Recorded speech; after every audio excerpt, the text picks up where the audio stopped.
Hello, everyone. My name is Kayla Morris. I am a future elementary educator. My job is to prepare our children for the ways of the future. Many people think that this is an easy job that just involves being crafty with construction paper. While this is definitely an important skill, the more important part of my job is to advocate for the needs of all students.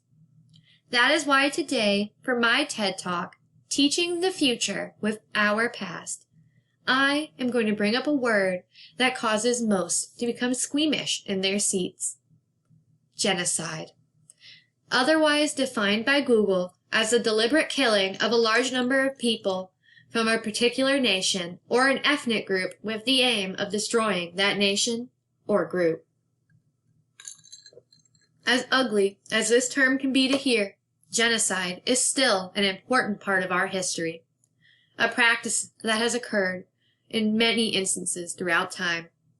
The ever-popular genocide of around 6 million people of Jewish descent, the Holocaust, is just one of many examples of genocide in history. However, despite the many occurrences of genocide in our past, we would still rather change the subject than to have the important conversations surrounding genocide. This fear is only intensified when it comes to our children. Do not get me wrong. I completely understand a parent's desire to raise their children with a blindfold and earplugs to block out the world around them so that they are able to believe that the world they live in treats all of its people equally. However, as our children grow older, their blindfolds come off and their earplugs come out. Every single day, our children are exposed to the ugly truth of inequality despite our efforts to shield them. So why is it that we do not work harder to teach young children events in our history?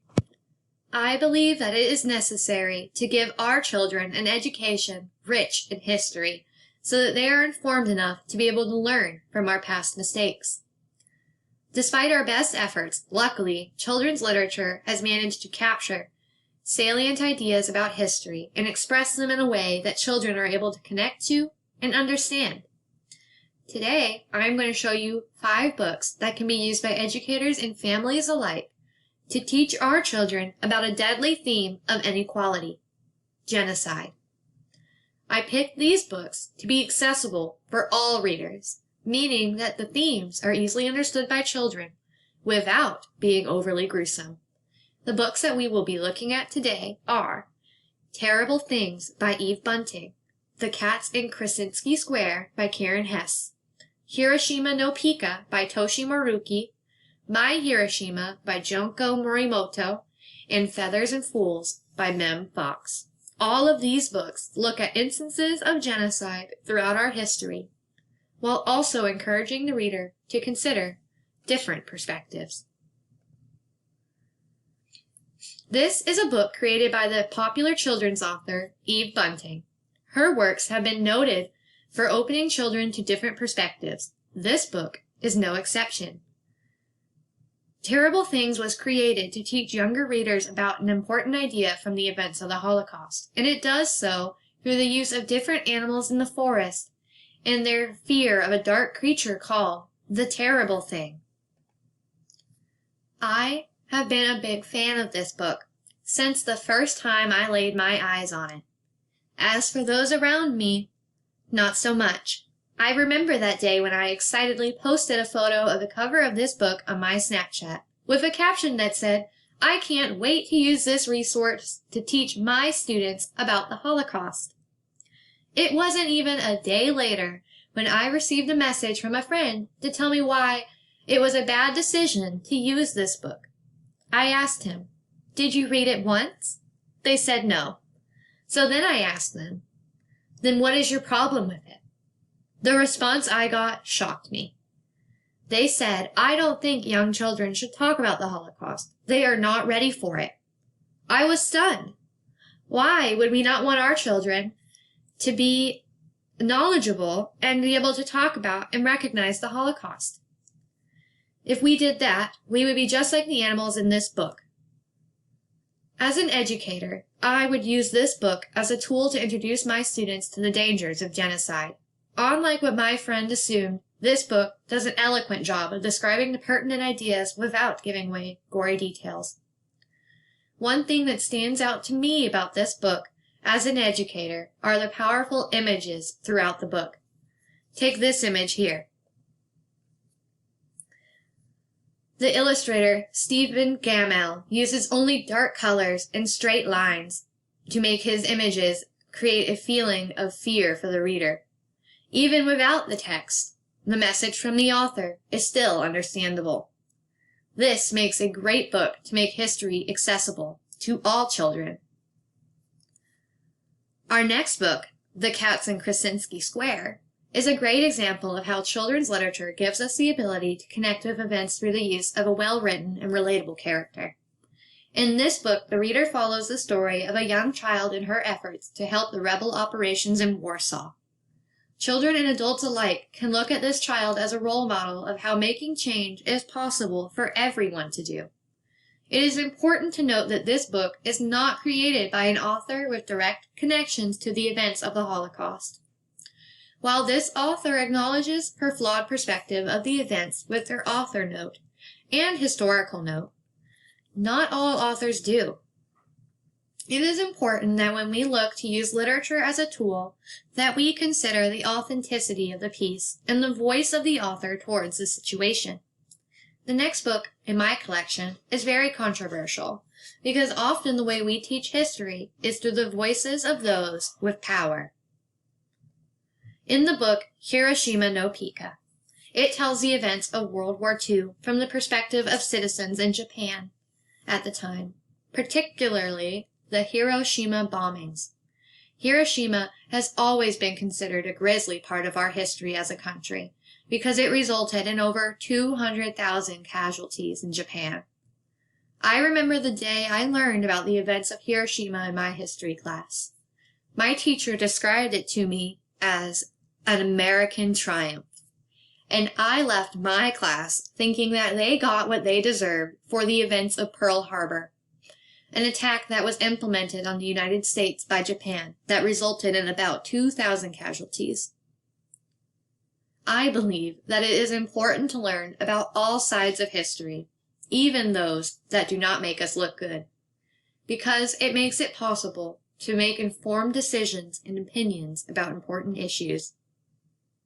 As I read this story, I was surprised by the similarities of what was suffered by the people of Hiroshima to what was suffered by the Jews of the Holocaust. Take a look at this image from the book.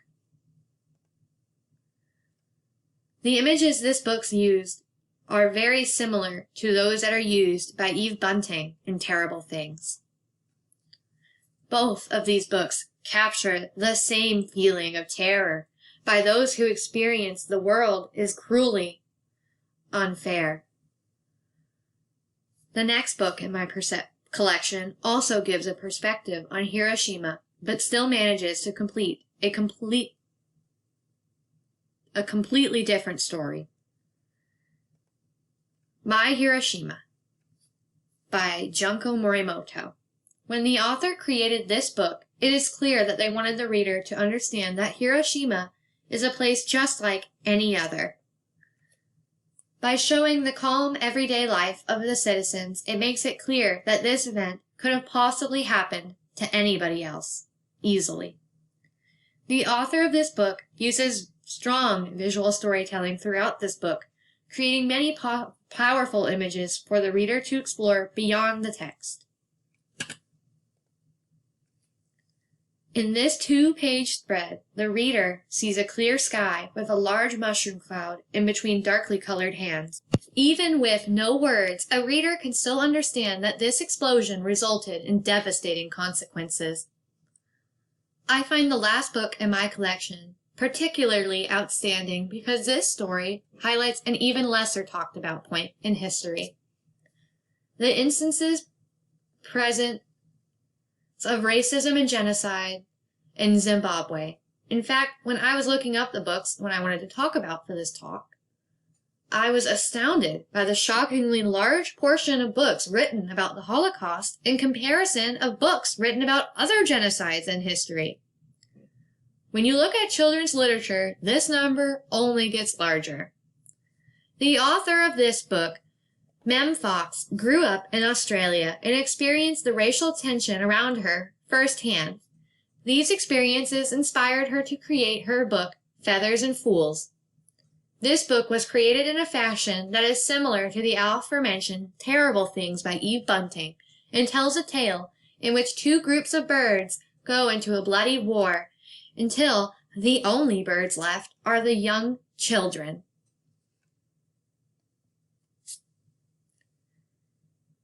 Much like Terrible Things, this book does a great job at making the lesson accessible for young readers. The imagery in this book takes up the whole page and adds more to the story than the text ever could. As citizens of the world, it is our responsibility to ensure that when our children grow up, they are able to go out into the adult world and be successful. This is not an easy feat to achieve. Clearly, there are a lot of factors that can get in the way of teaching our children properly. But imagine if we lived in a society where we embraced the importance of our lessons from our history. What could this look like? Perhaps like these two birds in Feathers and Fools. They were left after the war to create a bond through the lessons they learned from their parents' mistakes, and an understanding that they are both equals. However, I think one of the biggest changes would come from our own children. Instead of them simply taking what they learn from their parents as truth, they will have the skills to go out and form their own opinions, much like these birds did about each other. If this was the case, I think our society would look very different than it is today. Thank you for listening.